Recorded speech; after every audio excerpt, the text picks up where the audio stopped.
చంద్రశేఖర్ అన్నకు కామ్రేడ్ చంద్రశేఖర్ అన్న కామ్రేడ్ చంద్రశేఖర్ అన్న కామ్రేడ్ చంద్రశేఖర్ అన్న వీడియో తీసాం నడుస్తున్నది అదే. మిత్రులారా, సిపిఎంఎల్ మాస్ లైన్ కేంద్ర కంట్రోల్ కమిషనర్ చైర్మన్, అలాగే అఖిల భారత రైతు కూలీ సంఘం రాష్ట్ర అధ్యక్షులు, సిపిఎంఎల్ మాస్ లైన్ కేంద్ర కార్యదర్శి వర్గ సభ్యులు మొన్న 16వ తేదీన ఆకస్మికంగా మరణించడం జరిగింది.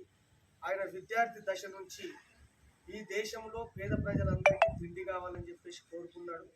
భూమి కోసం, ముక్తి కోసం ఈ దేశం విముక్తి కావాలా, పేదల రాజ్యం రావాలని కోరుకున్న వ్యక్తి మొన్న 16వ తారీఖు చనిపోవడం చాలా బాధాకర విషయం. దాని మరణము ప్రజాలికం కానీ, పేద ప్రజలకు కానీ, అలాగే పార్టీకి కానీ తీవ్ర లోటుగా పరిగణిస్తూ ఉన్నాం.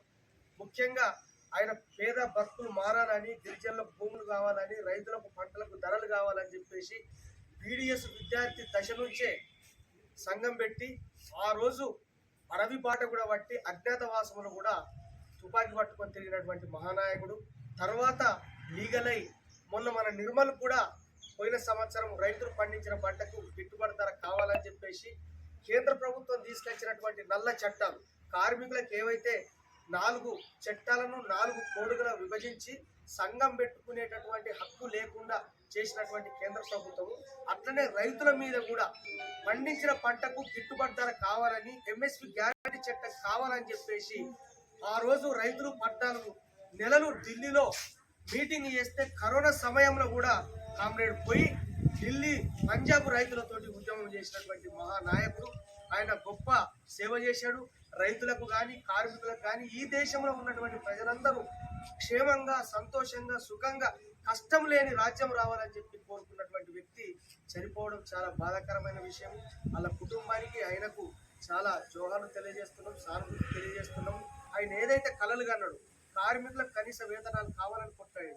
పేద విద్యార్థులు విద్యార్థి సంఘంలో ఉన్నప్పుడైనా విద్యార్థులకు విద్య అందరికీ కావాలని, ఇప్పుడు చాలా మంది చదువును పొందామనుకుంటున్నారు.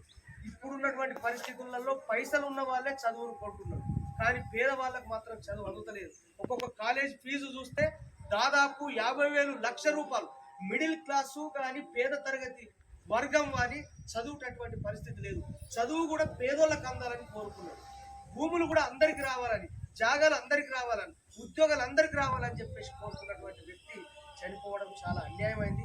ఆయన ఏదైతే కలలు కన్నాడో, మనం ఆయన చూపినటువంటి మార్గంలో అందరూ పయనించినప్పుడే కనీసం మనము వాళ్ళ ఆశయం నెరవేరుతుందని చెప్పేసి మీకు వచ్చిన వారందరికీ పేరు పేరున ధన్యవాదాలు తెలియజేస్తూ ఈ అవకాశం ఇచ్చినందుకు మీ అందరికీ 4 సార్లు ఫోటో